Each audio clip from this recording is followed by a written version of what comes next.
ललित मोदी हाँ। 14,000 करोड़ लेके वो भाग गया। तो मोदी जी के शासन में उसका पासपोर्ट क्यों नहीं सीज किया? कौन करता? पासपोर्ट क्यों मोदी करता? मोदी पासपोर्ट सीज करेगा। मोदी पासपोर्ट सीज करेगा। लोन मोदी ने दिया। चंद लोगों के हाथों में भारत की पूरी संपत्ति मोदी है। जी उसके गुलाम है। वही गुलाम नहीं है। फिर अडानी पर चुप क्यों रहते हैं? गुलाम क्यों रहेगा? तो चुप क्यों रहते हैं अडानी पे? चुप क्या रहा? विजय माल्या भाग गया 9,000 करोड़ लेके। ललित मोदी भाग गया 14,000 करोड़ लेकर के। घोटाला सब मोदी ने किया कि साला बैंक वाले ने किया। सब लोन देता चला गया। विजय माल्या को क्यों दोबारा लोन दिया? इसमें से कई लोग हैं जिनसे पूछेंगे, मोदी जी ने जैसा कहा था कि हर चप्पल पहनने वाला आदमी हवाई जहाज पे चढ़ेगा। लास्ट टाइम आप कब चढ़े थे?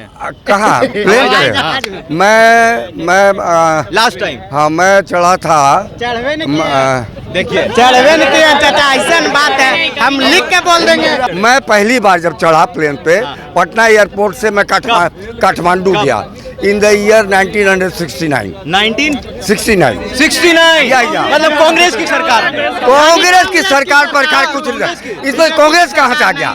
इसमें अरे तो आप स्टार्टअप कीजिए ना, स्वयं का रोजगार कीजिए, एमएसएमई पैसा आत्मनिर्भर बनिए इनके हिसाब से। आप बताइएगा आपका स्टार्टअप कहाँ पे है? सुनिए मेरा स्टार्टअप आपका कोई जॉब है? मैं 70+ हूँ। आप 70+ है, ठीक है। आपका जो पीढ़ी होगा, बाल बच्चा होगा, वो सभी बेरोजगार होंगे, उसके बारे में कुछ सोचिए। एक सवाल ये लोग भी हैं। एक सवाल हम जवाब देंगे। वाशिंगटन में जो सर्वे हुआ है उसमें यह आया है कि भारत का 80% युवा मोदी के साथ है। ऑक्सफैम की ये रिपोर्ट आई है कि हिंदुस्तान में 10% ऐसे लोग हैं जिनके पास हिंदुस्तान की 70% संपत्ति है। 10% में अडानी अंबानी जैसे लोग हैं, चुप रहते हैं मोदी जी। मैं मानता हूँ इस बात को, मैं इस बात को मानता हूँ। ये रिपोर्ट इसके पहले कुछ भी नहीं था इनके अनुसार। मेरा क्या नहीं? मेरे पास जन धन योजना में 50 करोड़ से ऊपर खाते खुल गए। समझ गए? खाते में 15 लाख आ भी गए। नहीं वो भी आएगा। 30 लाख रुपए आएगा। 30 लाख? जी आप 15 लाख का ही डेट बता दो। आप एक टर्म आउट दे दो। आप एक टर्म आउट दे दो मोदी को। एक टर्म आउट दे दो आप मोदी को। आप स्टैम्प पेपर पे मोदी जी से लिखवा के दे देंगे क्या कि अगली बार में हम देंगे? नहीं ये तो आपने पूछा, मोदी जी से कह के कहलवा दीजिए कि नेशनल चैनल पे आके कह दें कि एक बार हमें और मौका दीजिए, हम 15 लाख देंगे। मुझसे पूछ रहे हैं ना? नहीं आप मुझसे, मैं मोदी जी को। आप मोदी जी के भक्त हैं ना, यस नहीं, सबका खजाना खुलेगा ना तो प्रत्येक के खाते में 30 लाख रुपए आएंगे। इतना ने खाता पर रुपया दिया है, गरीब आदमी रखिए नहीं पाता है। जनता किस मुद्दे पर वोट करेगी? अगर आप वोट करने जाइएगा तो माइंड में क्या होगा आपके? अरे विपक्ष के पास मुद्दा है क्या? मोदी बजाओ। बस। आपके पास क्या है? मेरे पास मेरे पास जन धन योजना में 50 करोड़ से ऊपर खाते खुल गए। समझ गए? खाते में 15 लाख आ भी गए। नहीं वो भी आएगा। 30 लाख रुपए आएगा। 30 लाख? जी ये इस देश के अंदर इतना काला धन है ना कि जब सबका खजाना खुलेगा ना तो प्रत्येक के खाते में 30 लाख रुपए आएंगे। समझे ना? बता देता हूँ मैं। बता दीजिए कब तक आएगा? अरे पहले मेरे पे रहेगा स्पीकर तब ना बताऊंगा। बता नहीं अभी आप 15 लाख का ही डेट बता दो। आप एक टर्म आउट दे दो। आप एक टर्म आउट दे दो मोदी को। एक टर्म आउट दे दो आप मोदी को। आप स्टैम्प पेपर पे मोदी जी से लिखवा के दे देंगे क्या कि अगली बार में हम देंगे? नहीं ये तो आपने पूछा, मोदी जी से कह के कहलवा दीजिए कि नेशनल चैनल पे आके कह दें कि एक बार हमें और मौका दीजिए, हम 15 लाख देंगे। मुझसे पूछ रहे हैं ना? नहीं आप मुझसे, मैं मोदी जी को। आप मोदी जी के भक्त हैं ना? यस नहीं मोदी भक्त आप भी किसी के पूछ रहा हूँ मैं। आप भी किसी के भक्त हैं तभी ऐसी बात कर रहे हैं कि आप 5 साल का एग्रीमेंट बना के दे दीजिए। मेरी बात सुनिए, आप भी किसी की भक्त हैं इसलिए ये बातें कर रहे हैं आप। समझे ना? आप मोदी के। हाँ चलिए। तो मैं कह रहा था कि शौचालय निर्माण हेतु जितने करोड़ लोगों को मिले, आप याद कीजिए गांवों में महिलाएं, सुनिए मेरी बात को, गांवों में महिलाएं जब अंधेरा हो जाता था तब अपने घरों से निकलती थी शौच करने के लिए। कितना आज भी है? अरे आज भी रेलवे लाइन पे पटना जंक्शनों पे कर रहा है। सुन लीजिए मेरी बात को, कितना कष्ट होता होगा। बिल्कुल सहमत इस बात। सहमत है? सहमत है। और बताता हूँ मैं आपको, कोरोना काल में 1 अरब से ऊपर लोगों को वैक्सीन कोरोना का टीका मिला। और इतना ही नहीं, अमेरिका, भारतीय जनता पार्टी, अरे भैया सारा काम तो सुनिए, मेरी 250 करोड़ रुपया जनता ने भी दिया है। Modi PM care fund vaccine आया था, क्या वो समय मोदी जी थे? मेरी बात सुन लीजिए। इंफ्रास्ट्रक्चर, ये सड़कें हैं, ये बिजली पहले नहीं थी। सड़कें नहीं थी पहले? पहले नहीं थी भैया, अब जब से मोदी जी आए हैं 2014 के बाद तब से सब कुछ आया है। नहीं, 2 साल तक थे मोदी जी। इसके पहले कुछ भी नहीं था, इसके पहले कुछ भी नहीं था इनके अनुसार, मेरे अनुसार पहले भी था। वो क्या सुन लिया आप मेरी सुन आप लीजिए। एकदम मोदी जी हो गए, नीतीश आप- कुमार जब 2005 में आए, आप रुकिएगा, रुक जाइए आपको बोल रहे हैं, आप आइए, आइए आपको रिपोर्ट कार्ड दे रहे हैं, आप भाग रहे हैं, भागे नहीं, कहेंगे कि नहीं आप भागे नहीं। 2005 में आए तो गांव-गांव तक सड़कें बनवाई, इसका मतलब क्या बिहार में सड़कें नहीं थी? पहले नहीं थी। सुनिए, गांव-गांव तक बिजली पहुंचाया, इसका मतलब गांव-गांव तक बिजली नहीं था। गांव-गांव तक पानी पहुंचाया, इसका मतलब कि गांव-गांव तक पानी नहीं था। अब इनसे और सर अब पूछ रहे हैं, गांव-गांव तक बिजली नहीं था 10 साल से पहले, सड़कें नहीं थी, पानी नहीं था, पहले भी सब कुछ था और अभी भी चल रहा है। मेरा जो मेन मुद्दा है, मोटिव है, वो रोजगार को लेकर है। अच्छा। गवर्नमेंट जॉब जब से मोदी सरकार आई है, हर फील्ड में कहीं ना कहीं कम होती, चाहे एसएससी देख लो, चाहे यूपीएससी देख लो, चाहे हर एक स्टेट गवर्नमेंट के जो मतलब बॉडी है जो रिक्रूट करती है, सारी वैकेंसियां 2014 के बाद से धीरे धीरे कम होती चली गई हैं।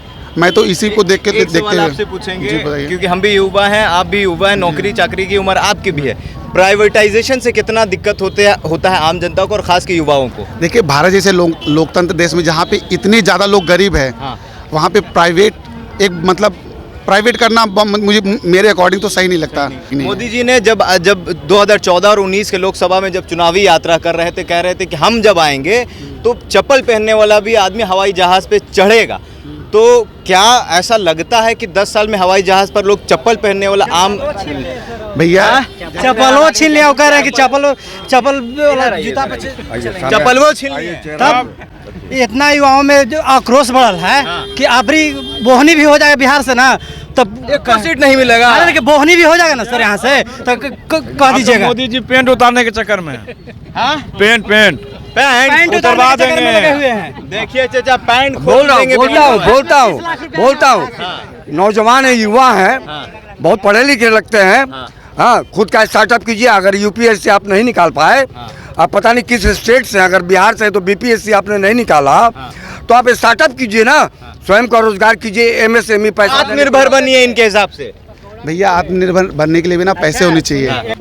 जितना आसान कहते हैं कि स्टार्टअप करिए, चाहे मोदी जी हो, चाहे मोदी जी के वो सो कॉल्ड भक्त कहते हैं, चाहे वो जो कहते हैं कि स्टार्टअप करिए, लेकिन मैं कह रहा हूं, अगर मान लीजिए हम बैंक से लेके स्टार्टअप करते भी हैं, लेकिन खुदा न खास्ता अगर वो सक्सेस नहीं हुआ तो क्या वो लोन मेरा माफ होगा? अडानी अंबानी के तो हो जाते हैं। वही तो कह रहा हूँ, अभी जितना जितना कहना आसान होता उतना करना आसान नहीं होता।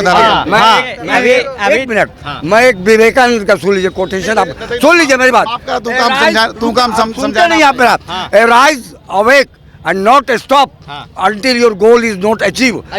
सुनिए मेरी बात, जो आपने कहा, उठो, युवाओं को कहा उठो, जागो, और तब तक बढ़ते रहो जब तक कि तुम्हारा लक्ष्य तुम्हें नहीं मिल जाता। 10 साल में गोल अचीव हुआ। अरे सुनते कहा आप मुझे, भर कैमरा इन्होंने घुमा देते हैं, समझे? समझे? आप युवा हैं, आप अभी तो निराश हो गए इसी समय में। तो मैं गुस्सा में नहीं हूँ, मैं गुस्सा में नहीं हूँ, मैं इनकी बात के अच्छा सुनिए, आप बोल रहे हैं कि रोड पे स्टार्टअप लगाइए, यह कीजिए। रोड पे स्टार्टअप सुनिए ना, स्टार्टअप लगाते हैं ना, रोड पे नहीं उसे लगता। अतिक्रमण में अंदर ठेल दिया जाता है, तो वो जो हमारा पूंजी लगता है ना, वो पूंजी भी भाड़ में चला जाता है। अभी आप जाके देख लीजिए, जो आप बोल रहे हैं ना, पकौड़ा बेचिए, यह कीजिए, वह कीजिए, वो भी बूट ला दे चला जाता है। तो ऐसा सलाह नहीं दीजिए युवाओं को, ताकि वो रोड पे आ जाए। होने वाला नहीं है सर, पूछ लीजिए, इतना युवा है ना, कोई भी युवा से पूछ लीजिए कि इनको बिहार में बोहनी नहीं होने वाला है, एकदम डेफिनेट नहीं होगा। एकदम नहीं होगा। काहे आप लोग इतना नाराज हैं मोदी जी से? अच्छा चाचा, एक सेकंड सुनिए, एक सेकंड, छोड़िए, देते आपका ही देते, लोग समझेगा। सुनिए ना पहले। अच्छा चाचा, आप बताइएगा आपका स्टार्टअप कहाँ पे है? सुनिए, मेरा स्टार्टअप, आपका कोई जॉब है? मैं 70+ हूँ। आप 70+ है, ठीक है। आपका जो पीढ़ी होगा, बाल बच्चा होगा, वो सभी बेरोजगार होंगे, उसके बारे में कुछ सोचे? ऐसा नहीं बात है, सब रोजगार हैं। क्या सब रोजगार हैं, सबको सवाल रोजगार है। पूछिए। हाँ, सबको रोजगार है। कहाँ रोजगार है जी? और सबका आपने रोजगार कहा है। कि अभी हम एक मिनट, बोहनी नहीं होगा, हाँ। तो अभी वाशिंगटन में सर्वे हुआ है, वहाँ पर सुनिए मेरी बात को पहले। अरे क्या बोल रहे, तो बोलना है तो इस पे बोलिए। देखिए, हम तो हम तो भारत के छोड़ हम के किसी आपको को नहीं जानते जाते हैं। चाचा हैं। एक सवाल आपसे आखिरी सवाल करेंगे चाचा आखिरी सवाल समझे? आपसे करेंगे आखिरी सवाल आपसे ये करेंगे सुन लीजिए सुनिए सुनिए एक सवाल वाशिंगटन में ये लोग भी हैं आपका एक सवाल हम जवाब देंगे।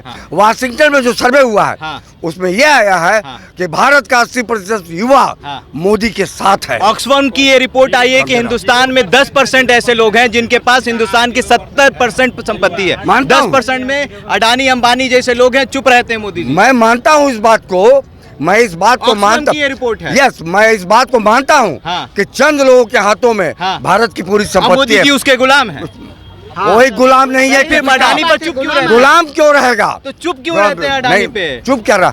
विजय माल्या भाग गया 9,000 करोड़ लेके। हाँ, उसके ललित बाद मोदी भाग ललित गया। मोदी भाग गया 14,000 करोड़ लेकर के। गुजरात घोटाला सब मोदी ने किया कि साला बैंक वाले ने किया। तो मोदी सब जी लोन के देता शासन चला में गया। विजय माल्या को क्यों दोबारा लोन दिया? मोदी जी के उसका शासन पासपोर्ट क्यों नहीं जब्त किया गया? अडानी- राम रही, वो क्या नाम है उसका, ललित मोदी ललित मोदी। हाँ। 14,000 करोड़ लेके वो भाग गया। तो मोदी जी के तो शासन में अब ये कोई बात हुई? उसका पासपोर्ट क्यों नहीं सीज किया? कौन करता? पासपोर्ट क्यों मोदी कौन करता? करता? मोदी पासपोर्ट मोदी- सीज करेगा। मोदी- मोदी पासपोर्ट सीज करेगा। लोन मोदी ने दिया बिना। आप अच्छा कैसी आखिरी सवाल आपसे करेंगे, आखिरी सवाल आपसे करेंगे, बड़ा मजेदार सवाल है। इसमें से कई लोग हैं जिनसे पूछेंगे, मोदी जी ने जैसा कहा था कि हर चप्पल पहनने वाला आदमी हवाई जहाज पे चढ़ेगा। लास्ट टाइम आप कब चढ़े थे? कहाँ प्लेन पे? मैं लास्ट टाइम हाँ मैं चढ़ा था। चढ़वे नहीं म- किए। देखिए चढ़वे नहीं किए चाचा, ऐसा बात है, हम लिख के बोल देंगे। चाचा को देखिए आप मेरा कैसे जन्म कुंडली वही बनाए हुए, तो उनसे हम क्या कहें। मैं पहली बार जब चढ़ा प्लेन पे पटना एयरपोर्ट से मैं काठमांडू गया इन द ईयर 1969। 1969 या। मतलब कांग्रेस की सरकार में। कांग्रेस की सरकार पर क्या कुछ नहीं, इसमें कांग्रेस कहाँ से आ गया? इसमें सरकार थी। अरे लास्ट टाइम हवाई जहाज पर 1969 कांग्रेस की सरकार में चढ़े। आप कब चढ़े थे? हम तो नहीं चढ़े हैं अभी, चप्पल भी नहीं। हवाई चप्पल है आपका। हम तो चढ़वे नहीं किए हैं कि हवाई जहाज कैसा है। बाबा आइए, बाबा लोग का बहुत पूछे अभी 10 साल की राजनीति में। क्या नाम है? मेरा विश्वकर्मा महात्मा संत पुजेरी बेगूसराय के बाबा। बेगूसराय के हैं। मोदी जी को क्या आशीर्वाद दीजिएगा? 24 में आएंगे? नहीं, काहे बाबा? बहुत जनता को ठग लिया है मोदी जी हाँ। क्या बात कर रहे हैं? सबके इतना अच्छे दिन सुनिए हैं। न, हाँ। इतना ने खाता पर रुपया दिया है, हाँ। गरीब आदमी रखिए नहीं पाता है, हाँ। समझे? और जितना भी गांधी बाबू ने